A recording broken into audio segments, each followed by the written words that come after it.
এই রাতের অন্ধকারে একা একা বসে কাঁদছেন কেন? কারোর জন্য অপেক্ষা করছেন নাকি কারোর হাত থেকে পালাচ্ছেন? তাতে আপনার দরকারটা কি? প্লিজ আমাকে একা থাকতে দিন তো। এত রাতে একটা মেয়ে একা একা বসে কাঁদছেন, একা থাকতে দিলে পরে কোনো প্রবলেম হলে আমার অনুশোচনা থেকে কি আপনি বাঁচাতে আসবেন আমায়? আমি কেন আসতে যাব? তাহলে কোথায় যাবেন বলুন, আমি পৌঁছে দেই। জাহান্নামে। জাহান্নামে? ওকে, মনে করুন নিরাপদে পৌঁছে দেওয়ার দায়িত্ব আমার। চলুন পৌঁছে দেই। মজা করবেন না তো, আমি একদমই মজা করার মুডে নেই। কি হয়েছে বলুন তো? এত রাতে এভাবে একা বসে এমনি এমনি তো আর কান্না করছেন না, কিছু তো একটা হয়েছে আপনার। মা বাবা কেউ আমাকে বিশ্বাস করে না, সবাই আমাকে দোষারোপ করে। আমি কাউকে কিছু বোঝাতে পারি না। মাঝে মাঝে মনে হয় এই পৃথিবীর কোথাও আমার জন্য এক ফোঁটাও জায়গা নেই। আপনার কথাগুলো কেন যেন খুব রিলেট করতে পারছি আমি। আমি দেখি এই শহরে মানুষ মুখোশ পরে ঘুরে বেড়ায়, তবে আপনার ওই কান্না সেটা অভিনয় হতে পারে না। তবে আমার মনে হচ্ছে আপনার কষ্টগুলো শোনার আগে আপনার মন ভালো করার ব্যবস্থা করাটা খুব বেশি প্রয়োজন। আপনার কাছে টাকা হবে? একটা নোট হলেই চলবে। আপনি এই জন্য আমার কাছে এসেছেন?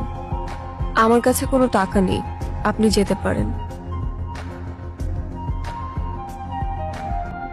আমার এই ব্যর্থ চেষ্টার জন্য না হোক, এই ফুলটার জন্য হলেও আপনার চোখ মুছে একটু হাসা উচিত। ওই 500 টাকার 2টা নোট কোথায় গেল? হাওয়ায় মিলিয়ে গেল। আপনি আসলে কে? ম্যাজিশিয়ান। ম্যাজিশিয়ান? আপনার নাম কি? আলাদিন। তাহলে আপনার জিনি কোথায়? ম্যাজিক গুলো তো সব জিনি করে।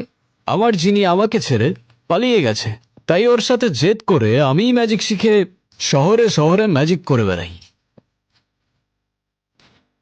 আলাদিন, তুমি কি আমাকে একটা হেল্প করতে পারবে? কি? আমার জীবন থেকে ম্যাজিক করে সব প্রবলেম গুলো সলভ করে দিতে পারবে? সলভ করে তো দিতে পারবো না, কিন্তু ভুলিয়ে দিতে পারবো। তবে তাই দাও, আমি সবকিছু ভুলে যেতে চাই। আমি বাসা থেকে পালিয়ে এসেছি, আমি আর ফিরে যেতে চাই না। চলো তাহলে দূরের কোনো অজানা এক গন্তব্যে। এখনো তো বললে না এই রাতে নিজের ঘর ছেড়ে বাস স্ট্যান্ডে একা বসে কাঁদছিলে কেন? এই রাতের শহরে অচেনা রাস্তায় ভয় লাগছিল না? ভয়ের থেকে বেশি কষ্ট। তবে আমি বললে তুমি বিশ্বাস করবে না। আরে তুমি একবার বলেই দেখো না, ম্যাজিশিয়ান আমি। বিশ্বাস অবিশ্বাসের সাথে আমার অনেক পুরনো বন্ধুত্ব, বুঝলে? আমার বাবা মা চায় আমি বিয়ে করি, কিন্তু যখনই কোনো ছেলে আমাকে দেখতে আসে আমি আচমকাই এমন অদ্ভুত, এমন উদ্ভট আচরণ করি যে ছেলে পক্ষ পালিয়ে যায়।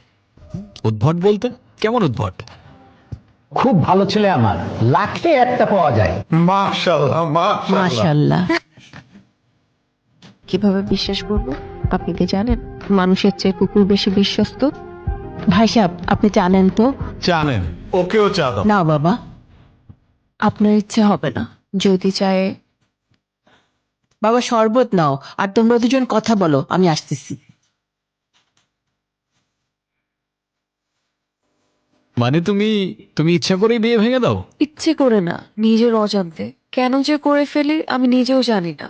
মাঝে মধ্যে মনে হয় আমাকে কেউ পাপেটের মতো কন্ট্রোল করছে। তোমার সিচুয়েশনটা দারুণ অদ্ভুত, বেশ এক্সাইটিংও বলা যায়। এক্সাইটিং না ছাই, আমার সিচুয়েশনে থাকলে তবেই বুঝতে। তোমার সিচুয়েশন বুঝতে হলে I get walk in your shoes. মানে? কিছু না, সামনে আমাদের মামারা দাঁড়িয়ে আছে,